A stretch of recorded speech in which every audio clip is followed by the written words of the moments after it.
Good morning. Good morning, everyone. Good morning and Happy New Year. Welcome to the first CMC Forum of 2022. Always a lot of fun to do our Blue Chip Economic Forecast as the first forum of our year. My name's Jane Scott, and it's a pleasure to serve as President and CEO of the Metropolitan Club and to welcome you on behalf of our Board of Trustees and our Program Committee. Thank you all.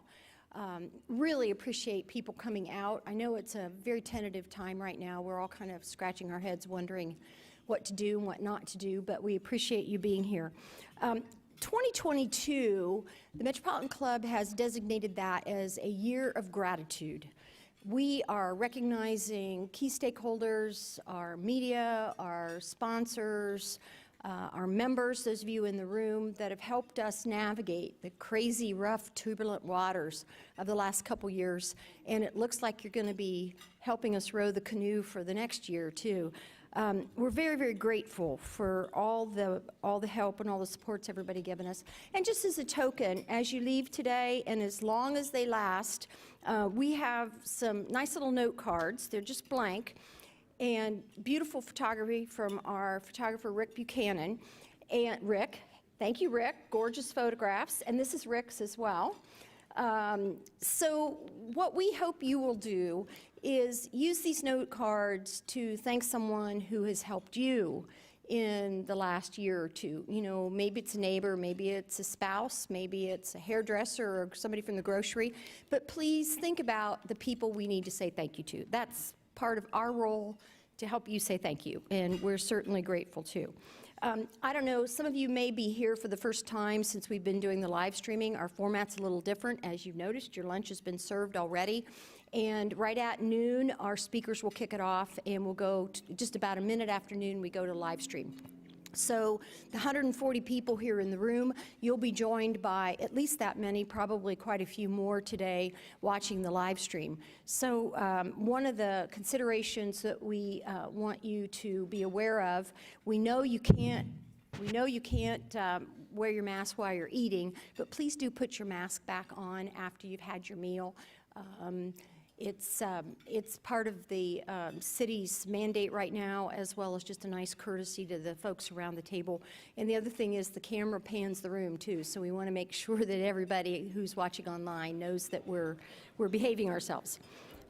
We love our phones, and we encourage you to take pictures and share pictures on social media. Our hashtag is CMC Forum. But please silence the ringers. We have discovered in the last 2 years that the phones ring really loud on the live stream. So thank you. We have many guests in the room today. We always appreciate having guests. Please feel free to come back anytime as a guest. We encourage you to join CMC. Maybe this is your year to decide to join Metropolitan Club, and there's information out at the table and also in your forum flyer about how to become a member. We play a little game to recognize our guests, our Barnes and Thornburg guest giveaway. So I have some cards I'll draw. And I have, oh boy, Corey Massaros. Is that Corey Massaros from Fifth Third? Well, that's appropriate. There's a big gift bag here from the Dispatch. So we'll get this to you, Corey. Thank you so much. Thank you, Columbus Dispatch and Barnes and Thornburg for providing our guest giveaway today. Enjoy the rest of your lunch. Deb Hackathorn on our board will be back with you in about 10 minutes to start our program.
The Columbus Metropolitan Club was founded in 1976 by 13 women leaders who wanted to be included in the community conversation.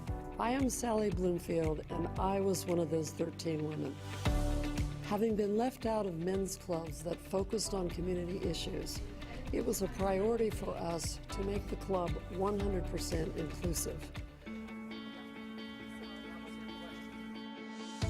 Today, CMC presents public policy forums every Wednesday at lunch with average attendance of more than 200 people. I'm Tony Bell, and I frequently attend forums, which are open to everyone and present relevant, current, and newsworthy topics. I'm grateful that CMC is nonpartisan and presents many perspectives on every topic.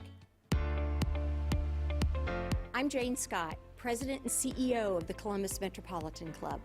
CMC is open to everyone. We invite you to explore the personal and professional benefits awaiting you at the Metropolitan Club. Welcome to CMC. Welcome to CMC. Welcome to CMC. Welcome to CMC.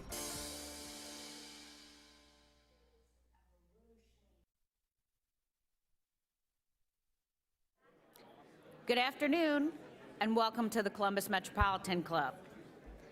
Founded in 1976 by 13 visionary women leaders, CMC's mission is to connect people and ideas through community conversation. From its beginning, CMC has welcomed everyone, and we welcome you. I'm Deb Hackathorn. I'm the Senior Vice President of Civic Point, a government affairs firm, and a member of CMC's Board of Trustees. Let's begin by meeting some of our newest CMC members. I'm going to go through these quickly. If you're here, please wave your hand, stand. Mark Daniels with M&A Architects, Chris Jones with Warhol and Wall Street, Ronnie Agnew, the new General Manager of WOSU Public Media, Harvey Hook with Vista Village, Marla Jones with YPH Technologies. From Nationwide, Elizabeth Craig, Andrew Lewis, Julie Matino, Amanda Proffitt, and Michael Venrick. And from the Workforce Development Board of Central Ohio, Stephanie Robinson, Opal Brandt, and our old CMC friend, Andy Campbell. Welcome all of you to CMC.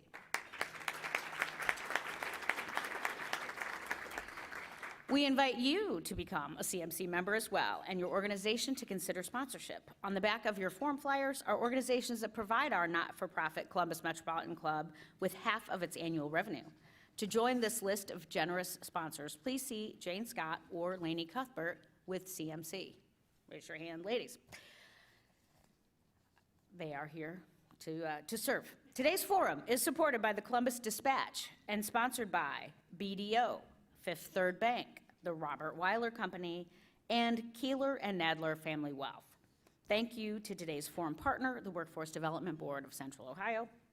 Our live stream is presented by the Emergency Response Fund of the Columbus Foundation in partnership with the Columbus Dispatch. Let's thank all of those who are supporting our forum today.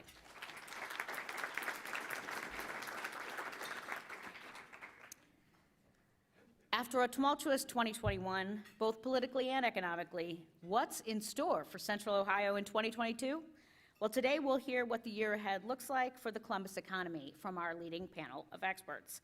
To introduce today's speakers, please welcome to the stage Stephanie Green, Managing Director with today's forum sponsor, Fifth Third Private Banking. Stephanie?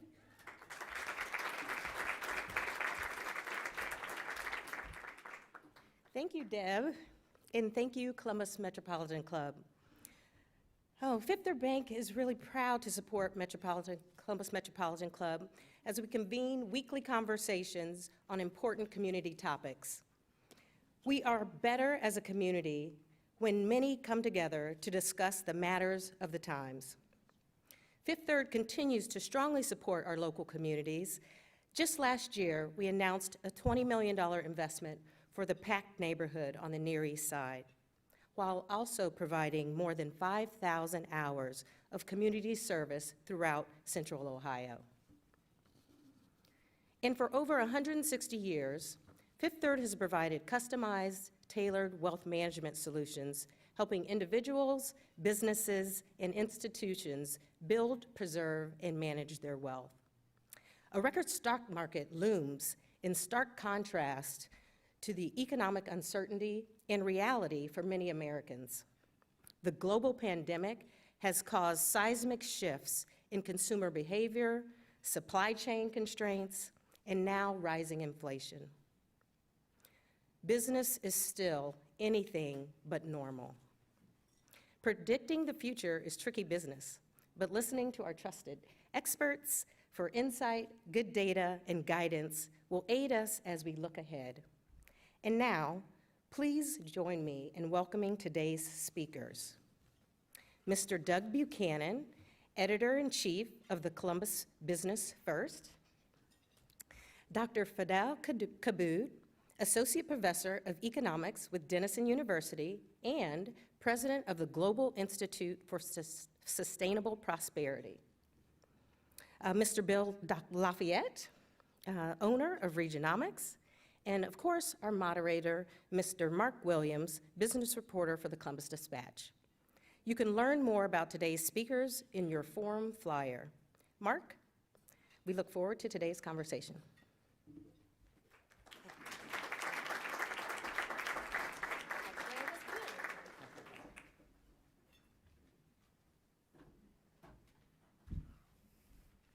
Well, Happy New Year, everybody. Thanks a lot for being here. And for those of you watching on YouTube, thanks a lot for tuning in. A special thanks to those of you on YouTube who've bought virtual seats. Thanks to my fellow panelists, and a big thanks to my friends at CMC for making this forum, this forecast, the first forum of the year now for 21 years.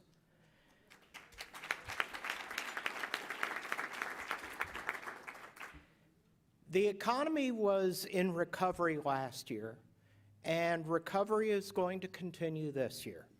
U.S. gross domestic product passed its pre-pandemic peak last spring.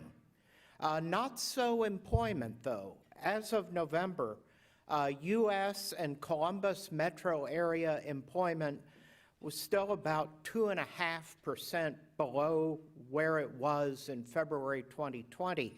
Ohio employment was about 4% below.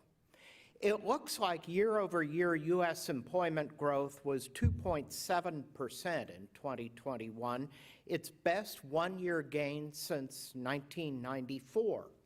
That, of course, followed its worst one-year loss since they started keeping records in 1939. As it looks now, Central Ohio underperformed the national average with a gain of 2.2%. However, as I've pointed out here in previous years, the employment estimates that we have now are preliminary and are going to be revised come March. I am really suspicious of the recent behavior of some of the Central Ohio estimates. Lots of trends look too low. I tried to reflect that in my forecast by restating the 2021 trends, but I wasn't terribly aggressive at doing that. The government estimates imply 2.1% growth rather than my 2.2. So we could still very well get a nice surprise come March, but maybe not quite the 2.6% that I predicted last January, but we'll see. So if at first you don't succeed, try again. I'm predicting a gain of 2.8% for 2022, a net gain of 30,100 jobs. That may sound pretty far out there, but it really isn't. The national level forecasts are for the most part expecting growth of 3.8% to 4%. But those forecasts, I think, implicitly assume labor force growth that might be overly optimistic. I'll come back to that point in a minute.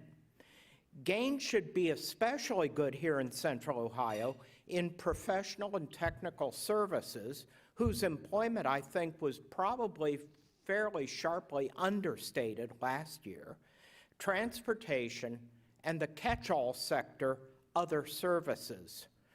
Our one problem child this year is likely to be state government employment, It declined last year, and it should decline again this year, but perhaps by less. The complete forecast is available on my website, regionomicsllc.com, under publications.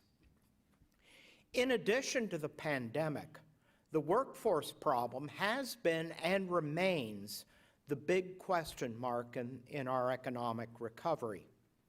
My own seasonally adjusted estimates show an unemployment rate in Central Ohio in November of 3.3%. That ties the lowest rate of the expansion before the pandemic. The U.S. rate was 4.2%. But the reason why the rate is so low is that the number of people working has been increasing while the labor force has been essentially stuck in neutral since the summer of 2020 and is 20,000 less than it was just before the pandemic hit. The number of people unemployed and actively looking for work in Central Ohio is down more than a third since February 2020. That's 36,700, its lowest point in more than 20 years, when our region's economy was much smaller than it is now. Job openings nationwide and in Ohio are at all-time highs. The national total is half again as high as it was before COVID. The number quitting their job is also at an all-time high. What's behind all this? Well, lots of people thought that it was the supplemental unemployment payments that were keeping people out of the labor force. Discontinue the payments, they argued, and people would rush off to the jobs websites and the problems would be solved. It actually reminds me of one of my favorite quotes. H.L. Mencken once said, "For every complex problem, there is an answer that is clear, simple, and wrong." We saw that that answer was wrong as early as last summer. Missouri, for example, ended their supplemental payments on June 12. Workforce officials saw virtually no increase in applicants in the first few weeks after that payment ended. Missouri's labor force this past November was actually a bit less than it was in June. According to the job matching site Indeed, clicks on job postings in states that ended their benefit during that time were below average. Some have said that it's been older workers using the pandemic as an excuse to take early retirement. Judging from the numbers, that is an explanation, but only a partial one. Labor force participation since the pandemic broke is down in all age groups except the 16 to 19-year age group, which is up a touch. Higher wages and less competition from older workers, it seems, have brought young people into the labor market, which is helpful both for them and for the economy. Part of the problem is certainly the cost and limited availability of childcare. Childcare can cost north of $10,000 per year, which is a strain for even middle-income parents. But partly, I think what we're seeing now is the outcome of a long-term trend. Workers have been getting a smaller share of productivity gains and national income for years. The wealth gap between the richest and poorest households doubled between 1989 and 2016. The median earnings of black households are 61% of those of white households, and that ratio has barely changed since 1970. According to the Ohio Association of Community Action Agencies, a single adult in Franklin County needs $12.09 an hour full-time to cover basic living expenses without assistance. Add a preschooler, and you're up to $23.69 an hour. About 5 of every 6 jobs in Central Ohio paid more than $12.09 in 2020, but fewer than half paid more than $23.69. Many of those low-wage jobs include no benefits and undesirable working conditions. Now those working conditions include the possibility of exposure to COVID in many cases. Meanwhile, the long-term drive to do more with less and now the Great Resignation are leading to smaller staffs, more burnout, more job dissatisfaction, and more resignations. So we may be setting ourselves up for what will become a vicious cycle. Workers know that they're in demand and they're bargaining for higher wages, better benefits, and better working conditions, in some cases by either striking or by voting with their feet. Part of the solution is to increase wages, but simply relying on that may be as unproductive as was ending the unemployment supplements. Employers also need to think carefully about benefits and working conditions. Obviously, the working conditions answer is going to be different for a corporate headquarters than for a fast food restaurant, but the need to consider employee well-being is the same. Thanks again for being here in person or virtually. I wish you all a happy, healthy, productive 2022. Mark, we're all yours.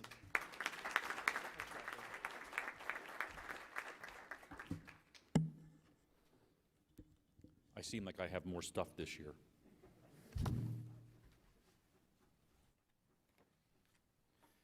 Happy New Year to all of you. I am thrilled to see you all this year. I mean, it's so good to see people after last year when Bill, Doug, and I were basically alone for Bill's forecast. Don't get me wrong, I love Bill and Doug, but the last thing I want for this year's forecast was to be stuck with these two talking about our failed visits to Hair Club for Men. The one thing that Bill's forecast has in common with 21 is COVID. The economy as we know it can't get back to normal until COVID is brought under control around the world. Fadhel will talk about that in a couple minutes. There have been no winners when it comes to COVID and the economy, with the exception of all the fraudsters who've made off with billions of dollars in unemployment benefits and other federal stimulus dollars. But a lot of us have been more fortunate than others. I consider myself one of the lucky ones. For starters, I kept my job. We lost 22 million jobs across the country in the early days of the pandemic and almost 900,000 in Ohio. I've been able to work from home, hanging out with my dog, who looks strangely at me when I start talking about PE ratios or some obtuse element in some earnings report. Thanks to the stock market, my savings for retirement have not been higher. Did you know that the S&P, the benchmark for most of us when we are gauging our returns, hit 70 records in 2021 and rose 27% last year? Then there's the value of my home, which has never been higher. Meanwhile, millions of workers who lost their jobs because of the pandemic have struggled to come up with enough money to pay rent, their mortgage, the utilities, and food. COVID has taken the wealth gap between those who are well off and those who aren't and put it on steroids. One study has found that America's wealthiest people have seen their wealth jump by more than $1.3 trillion during the pandemic. I write about jobs and the economy. I've heard more horrible stories from workers during the pandemic than at any point in 40 years in journalism. Most of these stories have been tied to our state's unemployment system and its failure to serve those who depend on these badly needed benefits. On a perfect day, the state's system of handling unemployment claims isn't great. But a year ago, the system was overwhelmed with claims and a lot of fraud. I've talked to widows whose husbands' names were used to file fraudulent claims. I talked to a woman in California who had never even been to Ohio who had a claim filed in her name. Fraudulent claims were filed in the names of the governor and the lieutenant governor. A fraudulent claim was filed in my name. Meanwhile, plenty of workers with legitimate claims had to spend months trying to get their unemployment benefits, so long that it put many at risk of losing all they had worked for. including a grandma in Akron who parked her car in a lot away from her apartment complex so that the repo guy couldn't find it, and a musician in Columbus I spoke to who was on the verge of being evicted before he finally got his benefits. As Bill pointed out in his forecast, job growth should be strong in Ohio and the U.S. this year. There's a website called tracktherecovery.org that has been a great resource for me in my reporting over the past year. The latest data show that Ohio has recovered all of its middle and high wage jobs lost during the pandemic, but we're still missing nearly a fifth of our low wage jobs. I think some of this is good news. I suspect a chunk of these jobs maybe have become middle-class jobs because of the boost we've seen in wages, but we still have a long way to go for those who have been hurt the most economically by the pandemic. I thought 2020 was as weird of a year we could possibly have. Then along came 21, which said, hold my beer, watch this. It started a year ago when Bill, on this same Wednesday, I know the anniversary is tomorrow, but on this same Wednesday when Bill and Doug and I were here for Bill's forecast, and we saw the U.S. Capitol get overrun. I went home from that forecast and remember being horrified as I watched those events unfold on television. It put in plain view our partisan divide in this country that is as extreme as any as I can remember since I was a kid and my brother went off to fight in the Vietnam War. Of course, we all had hoped that 21 would mark the end of COVID. Instead, our cases are at record levels. Supply chain problems have gotten worse, but instead of toilet paper, it's cars and appliances and cream cheese and headstones that we can't get. Inflation is the worst it's been in 30 years. All of us have seen how much prices have jumped on everything from gasoline to groceries to finding a place to live. Companies complain they can't find workers. Do you know we have more openings right now than people looking for work? In this report today, 1 million, I read this morning, 1 million restaurant and hotel workers quit their job in November, just that 1 month. Workers are telling their bosses, take this job and shove it at record levels. Last year through November, 43 million people quit their jobs. Who can blame them? Many are burned out and exhausted. So now we're looking at 2022, and about the only thing that could make this year weirder than the prior two is if the Bengals were to win the Super Bowl. Even with the supply chain problems, inflation and employee shortages, we know the economy is doing well.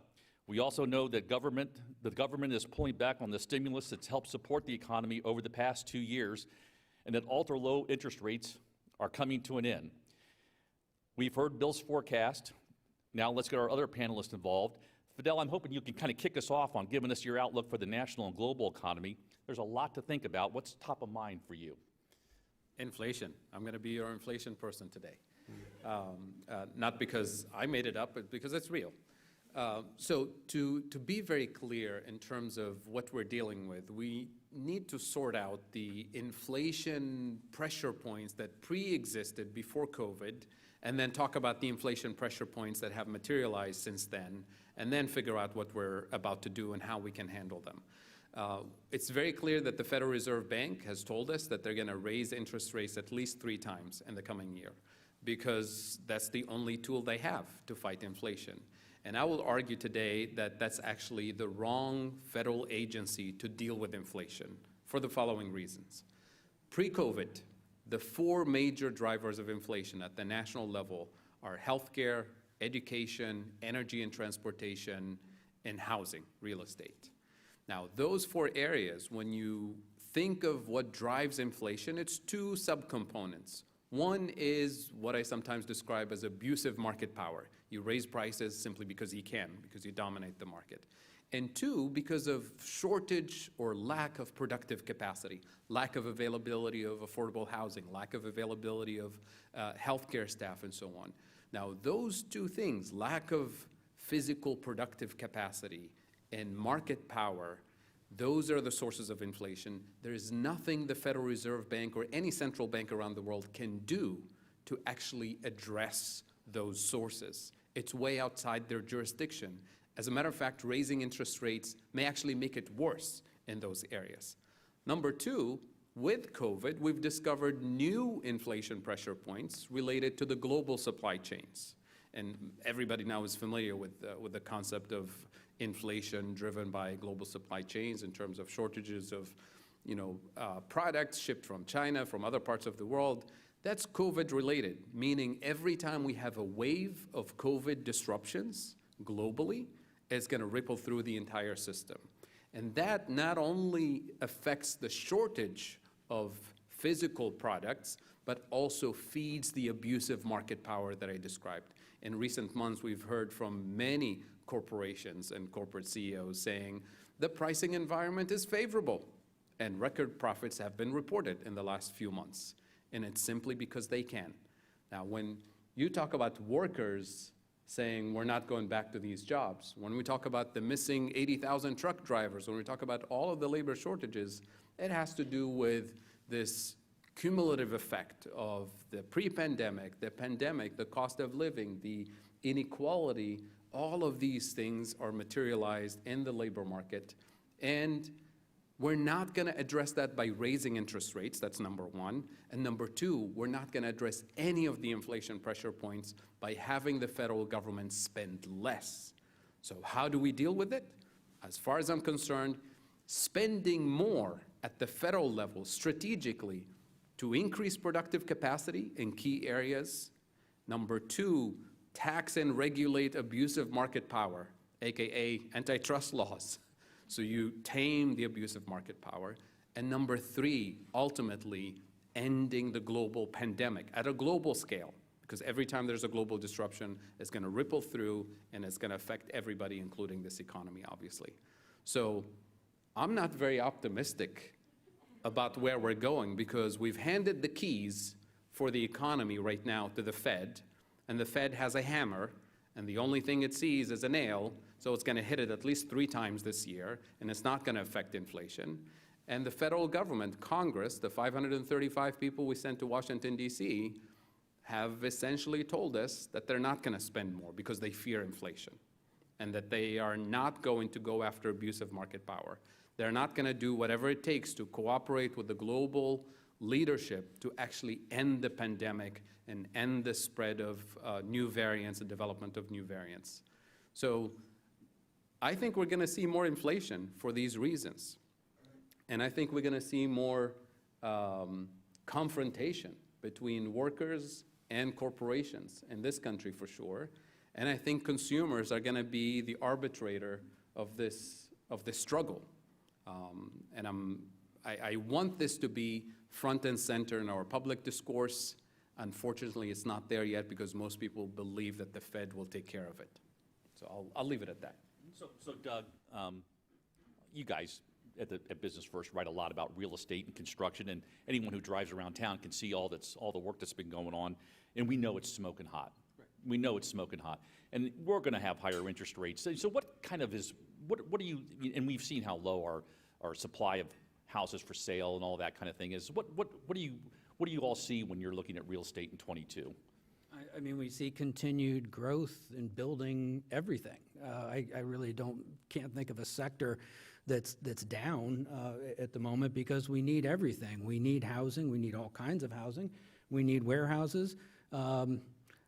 We do need offices. That's a subject for an upcoming CMC. But I just see that the demand is outstripping the available supply in just about anywhere you look, any sector of the city you look. And so, if they can build it more quickly, they would. But it's the problems that Bill talked about with workforce. It's rising costs that are making some projects untenable. So, but again, we're talking about basically jobs here. I think that is one sector that you're going to continue to see robust growth if they can find the workers. Yeah, no doubt about it. Would you see higher interest rates, slowing any of this stuff down, or does that, or there's even with these increases we're talking about, the rates still are going to be low? Well, right, and perhaps the folks from the Weiler Company here can chime in, but I mean,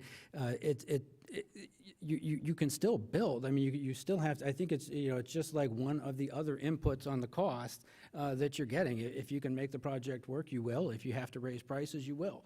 Mm-hmm. And so it's for an affordable housing perspective, it's terrible. Yeah, Bill, you mentioned one thing in your report that I found interesting, and that is that the economy has fully recovered from the shock of the pandemic in terms of the actual size of the GDP.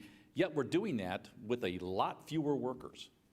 Can our panelists explain besides the fact that we're all worn out and tired and working harder, is there more to it than that? That's it. The productivity has increased. We are doing more with less, as I said. We're working folks in lots of cases to the bone, and that's not going to serve us over the long run. I was telling Bill earlier that his forecast, I don't remember ever having this much noise in his forecast. COVID would have been bad enough, but this workforce situation, how do you predict how many jobs are going to be created and hired when you really have no idea how many people are going to be out there actually looking for these jobs? And that is what we're seeing. It's white collar, it's blue collar, it's practically every industry that there is this great reckoning going on by workers about, why am I doing this job and could I be doing something different? And great reckoning is exactly what I've called it. It's a lot of very long-hatched chickens coming home to roost, I think. If we don't get increases in the labor force this year, a lot more than we've seen in prior years, we're not going to see 2.6%. No way. There's a couple of things at play here. There's jobless growth, which is not new. This is the whole thing about capitalism. You bring in new technology to displace labor. But our innovation historically to catch up with technological innovation is to train and educate and improve technical skills, because the jobs of the future are always going to be higher technically in terms of technical requirements and skills in education. The question is, are we investing enough to build the workforce of the future job market, of the new technologies, the digital infrastructure, the artificial intelligence, the robotics? We're not. And that's a big problem. The second factor, as you said, Bill, in terms of chickens coming home to roost, this decoupling between the gains in productivity and the distribution of those gains has been happening since the 70s, since the 80s, and it's been accelerating. And that's what feeds the inequality gap. So the gains from productivity are going to the top, not being distributed to workers or middle-class consumers. How did we keep our economy growing with a working class that's not gaining income in real terms to keep up with the gains in productivity? Well, access to credit. Credit in terms of this massive consumer debt that we have, the student loan debt crisis, all of these things can kind of patch the economy for a while, but we're coming to the edge of what the system can handle. And I think this is a public discourse. This is a national conversation that requires national, federal intervention, not patchwork interventions at city levels or state levels. I'll give you an example. When we talk about cost of living and affordable housing, last time I checked, and you can look it up quickly on your phones probably, the MIT Living Wage Database, if I remember correctly, for a family of 3 or 4 probably, with one person working and one person at home, the living wage in Franklin County is north of $20 an hour. Are we there? Are those jobs there? Well, then no wonder people are not accepting those jobs, because these are not affordable housing in this city, in many cities around the world. This is not going to happen if we have more gentrification, if we have a handful of hedge funds and real estate investment trusts in this country who gobbled up all housing, rental properties essentially, since 2008. Who's going to address this? It's not the city of Columbus. This is the federal government's responsibility. So we have to tackle all of these things systematically, simultaneously, on the education front, on the housing front, on the student debt crisis front, on the pandemic front, all of these things at once. Otherwise, we're just, playing a game of whack-a-mole. We address one thing and 5 things pop up. I said on this stage a number of years ago that what we really need is a Marshall Plan for education and training. And I certainly hope that we get it.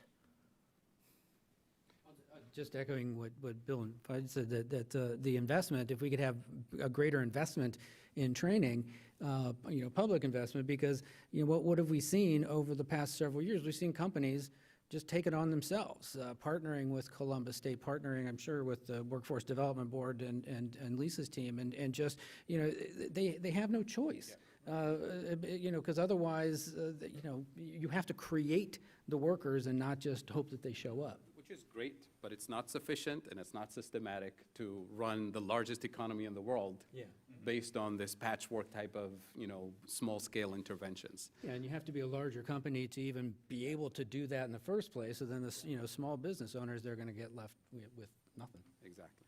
Yeah. So I wanted to talk quickly about supply chain a little bit more.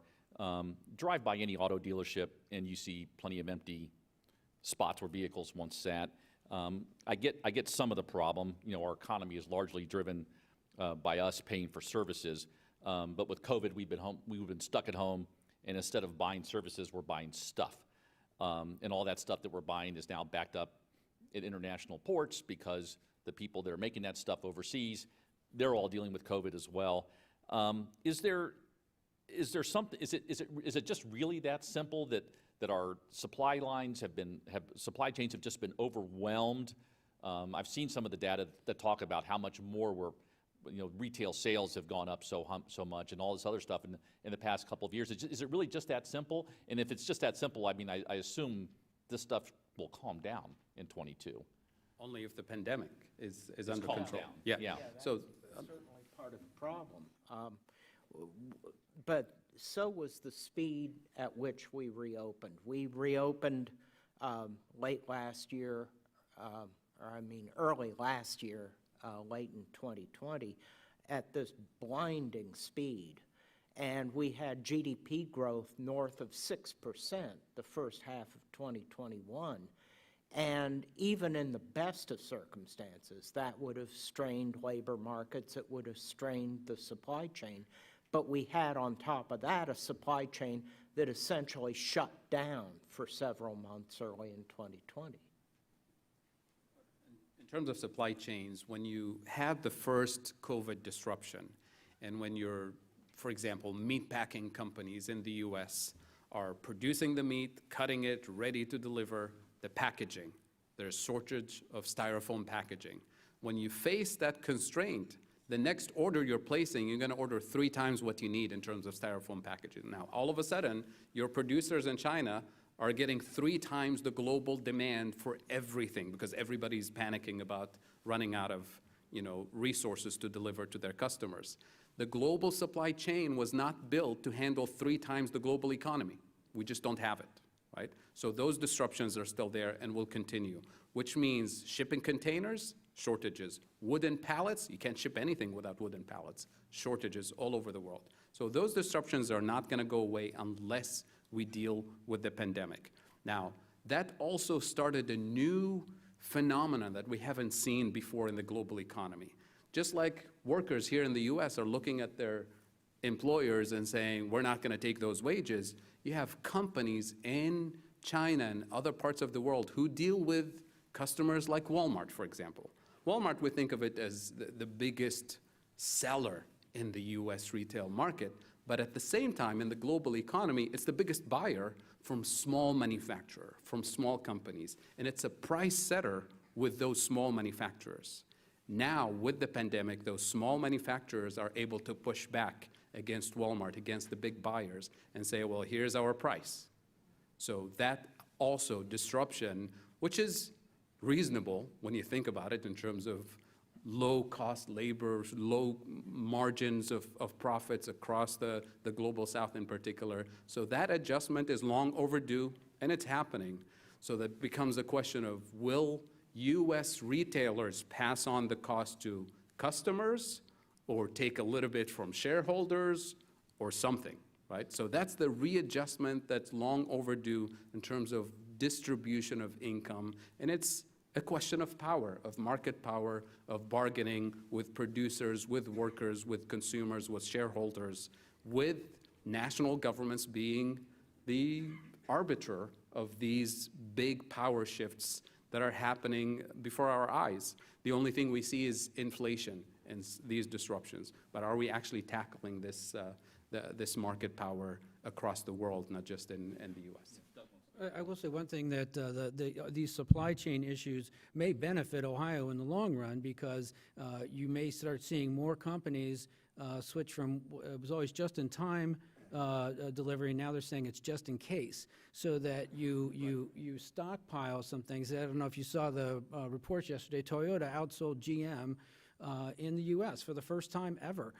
And one of the reasons was that they had stockpiled all these chips that the car makers can't get. And so GM just had a capacity problem, and Toyota took advantage of it. So, I think that, with Ohio's position, I think we would stand to benefit if some of that supply chain were to reshore back into America. Yeah, and certainly we've seen that. Doug, you and I wrote about this with this company called American Nitrile that wants to take over a warehouse in Grove City and make rubber gloves. And because these things were in, incredibly short supply in the early days of the pandemic. I mean, that's a product that's made typically in Southeast Asia. So if we can, if that company can make that product, profitably, we'll see how that goes. Okay, so we're going to move to questions from our live stream and in-person audience in just a couple minutes. If you have a question, please make your way to the microphone now. But I have one more final thing I want to ask our panel about.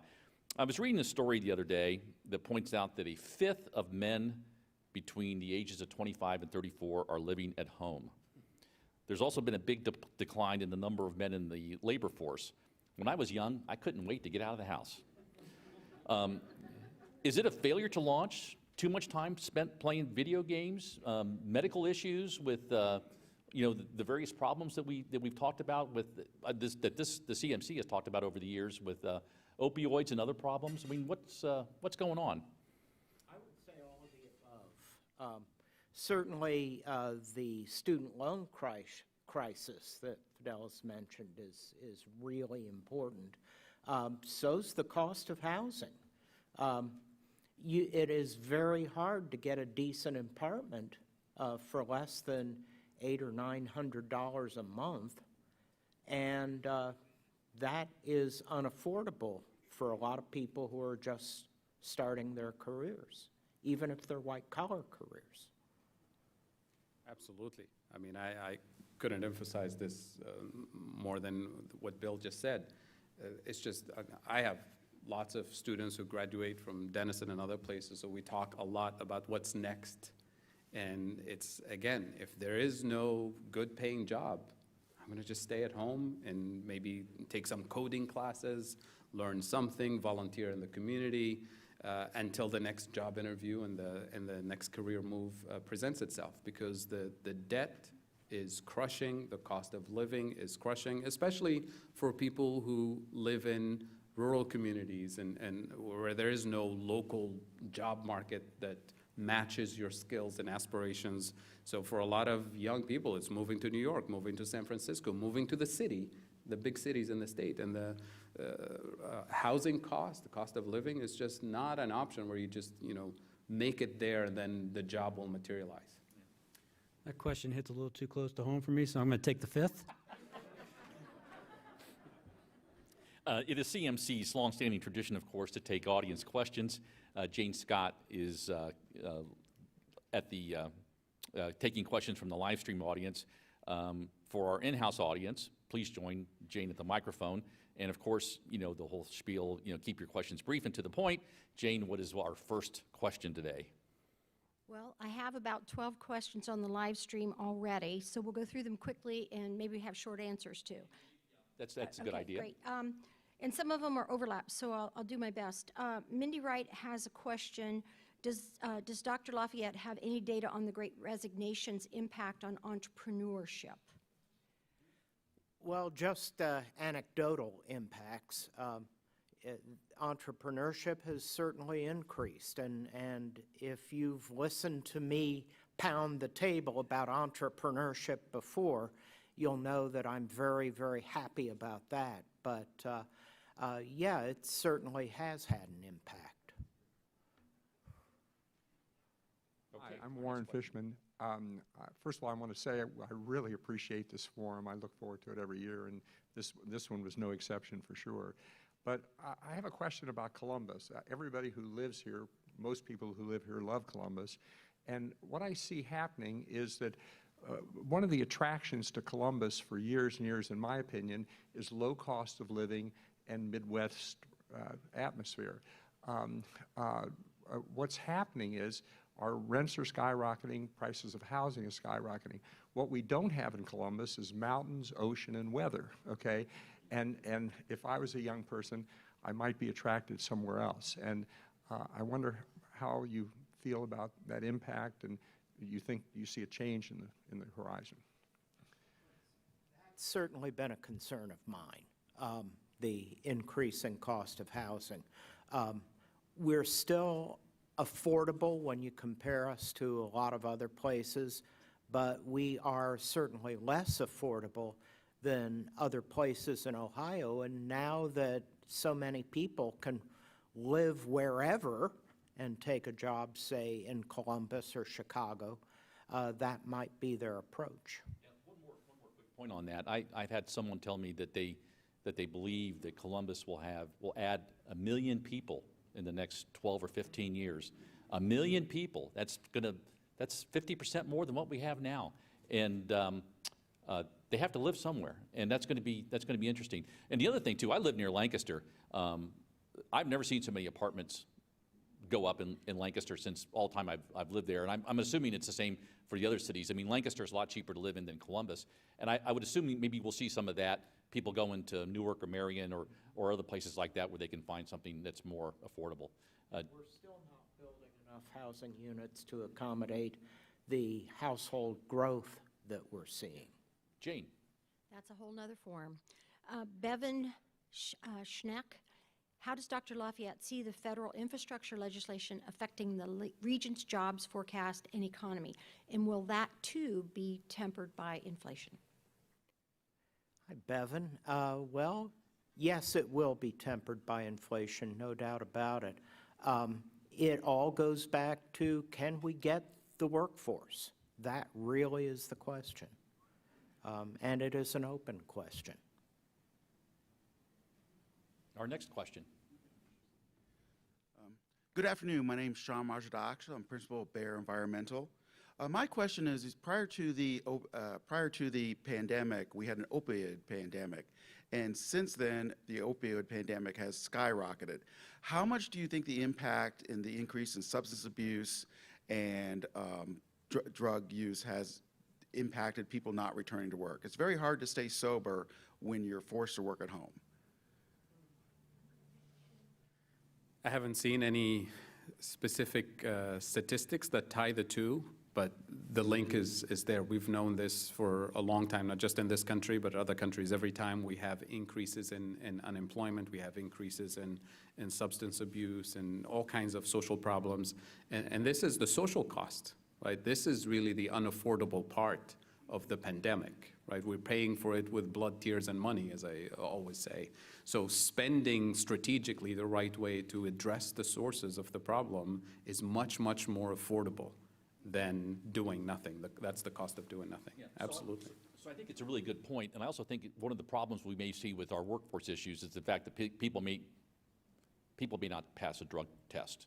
So I'll give you this one quick point. I had a friend of mine. We were having a conversation a while ago. The guy works for a pipeline company over in eastern Ohio, and this was really third hand to him. Company needed to hire a truck driver and to work in the oil and gas sector over there.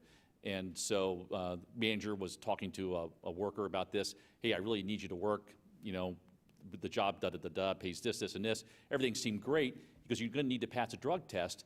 And the guy says, give me the test and I'll take it home so my wife can take it. So anyway, Jane. Well, this is kind of a combined question. With the concentration of wealth and ownership of companies in the United States, That's one issue, but then the record performance of the stock market. A lot of us in this room probably own stock, so it's sort of a we love it, we don't love it kind of thing. How long do you think the stock market's going to be on this straight-up trajectory? I'm not the stock market guy. I'll take that one as best I can. All I know is if I knew where the stock market was going, I wouldn't be here right now. I would be making a ton of money. But no, I think you have to look at the stock market, and obviously the higher interest rates coming up this year will affect markets. We've already seen a big sell-off in the companies that are high growth but not profitable. You've seen those shares go down a lot. But I think when basically the stock market's doubled since the early days of the pandemic, and you have to think that that's going to be hard to maintain. It doesn't mean that there's not still value. I think, you see, if you watch CNBC enough, they'll always tell you that it's just right now, it's a stock picker's market as opposed to just buying the market in general. So it's hard to see it going up that much, but, as we know, markets can get way out of hand before they come back to earth. Okay, so next question. Hello, my name is Jeffrey Lemichuk with CareSource. So my question is, 2021 was pretty solid business-wise, locally and nationally. Forecasting for 2022 has got that confidence level as well. Yet I heard on the radio the other day that confidence level from consumers is going down. How could you have such a gap from forecasting, saying everything is doing fine or better? Consumer confidence level in the economy, local and nationally, is going down. There's a big gap there. And to have a proposed government intervention, if you will, gentlemen, they can't even agree what to have for lunch. So how do we solve this problem? I mean, I'll take that one first, but I think inflation is the top reason why. Everybody's paying so much more for stuff. I think that's the reason why you see that consumer confidence number that's been down. Because everything is just so obvious at gasoline stations and grocery stores and buying a car or getting a car. President Biden gets zero credit for the stock market, and I'm not sure presidents should ever get credit for the stock market going up or down anyway, but he's getting zero credit for that. And so I just think that there's, I think, and then if you ask people personally, well, how are you doing? They'll say, I'm doing okay. But there's that disconnect. I follow the University of Michigan's Consumer Sentiment Index like a hawk, and that's one of the things that I've noticed over the last few months. It fell out of bed last year, and the last numbers I've seen have not been any better. So I suppose in some sense it may be something of a decoupling that average people are less confident than the people who buy lots of stocks. I don't know. I think as well that people have consistently underestimated how well the economy has been doing since April 2020. I mean, we had an initial shock, and then it's been off to the races, ever since. And I think they're just not feeling it. Yeah. Three more questions in, so we'll go quickly here. This might be for Doug and Bill both. Richard Needles, how important is immigration policy reform on economic growth? Can we get more workers into the Central High economy through immigration? Well, I certainly hope so. Yeah, I mean, we could. We have such a workforce shortage that I'm sure that we could handle the influx. Well, the immigration policies federally have really put a damper on all this stuff. I mean, these workers are desperately needed. I'm an immigrant, so I understand the concern here, but immigration under what conditions? Are we using immigration to race to the bottom in the labor force, or are we using immigration to fuel the economy under the right conditions? That remains to be determined. I'm not going to be looking forward to more immigration to drive the market down, the labor market in terms of wages and working conditions. So it has to be under the right conditions for people to thrive. Good afternoon. I'm Amy Rosenthal with National Church Residences. I appreciate the acknowledgement of the need for housing, specifically affordable housing, but my question is more about your thoughts on universal health, childcare childcare, universal childcare. I don't think I heard that mentioned at all in this discussion yet. I gave it kind of a glancing discussion when I was talking about the cost of childcare. But certainly that is keeping a lot of folks out of the market. There is no doubt about that. Yeah. And we do need more funding. We need a national policy, which we don't have. And for Head Start. I have got, during the pandemic, I have got a whole new level of respect for single moms. Oh my God, what they have gone through since the pandemic has started has just been amazing. And it's just, there are too many things to manage that we talk about workforce. They're not going to come back to work until they have a place where they can take their children that's affordable and quality. And so something needs to be done. Childcare workers earn on average, if memory serves, around $12.41 an hour. I mean, give me a break. I mentioned earlier the MIT Living Wage database, which you should check out because they also break down for every county in the country the biggest ticket items for families. And childcare, and this is pre-pandemic, childcare is one of the biggest ones in addition to rent and so on. That's point number one. Point number two, in terms of childcare, affordable childcare, it's workers, again, the wages in the industry, but it's also in terms of what it takes to do this as a systematic adjustment. Right? Not just for one company, just for one city, but having it at the federal level. This has to be front and center in addition to all the other issues we talked about.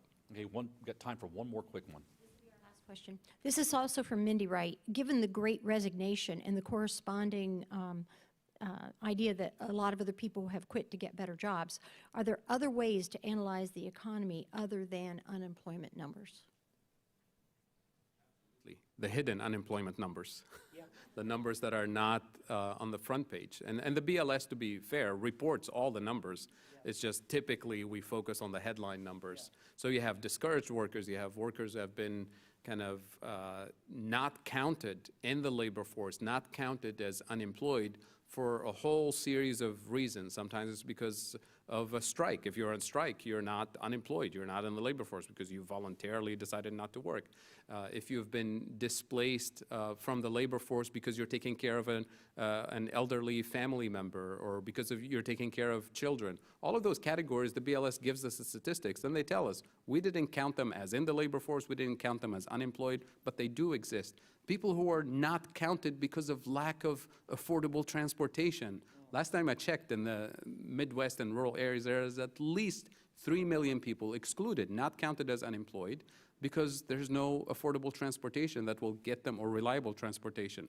And these are, by the way, people who have the skills, apply for the job, get the job, in many cases start the job, but can't keep it because they can't show up on time because there's no transportation.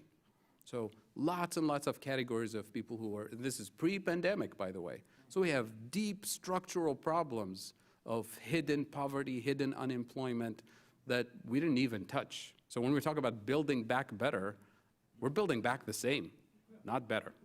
Mark often calls me to ask about the unemployment stats the day they come out.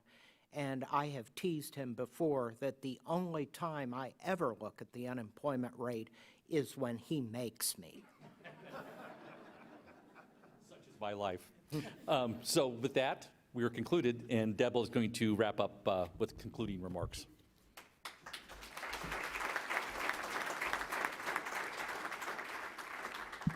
Well, I was hoping to say that you could join me in finding today's forum encouraging. I'm not sure, but certainly thought-provoking. Please make plans to join us next week for an inspirational forum that while CMC presents Black Girl Rising, featuring Fran Frazier and a panel of other experts. Thank you to our online virtual seat patrons and to the Emergency Response Fund of the Columbus Foundation for presenting our live stream in partnership with the Columbus Dispatch.